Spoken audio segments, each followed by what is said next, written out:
masakit at malayo ang nilakbay ko para makarating dito, Mang Berting. Ang araw ng paghihiganti.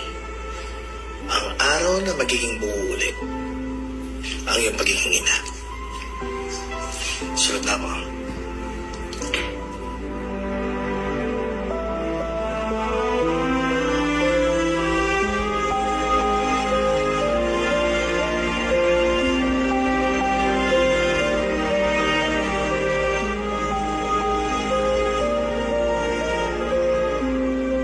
Hi, Lily. Kamusta kayo dyan?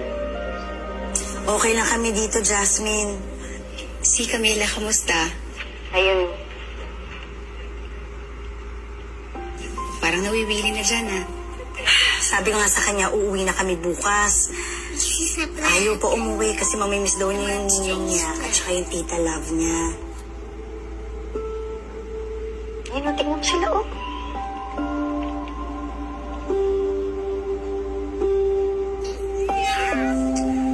Lily, mauuna na ako, ha? Bye.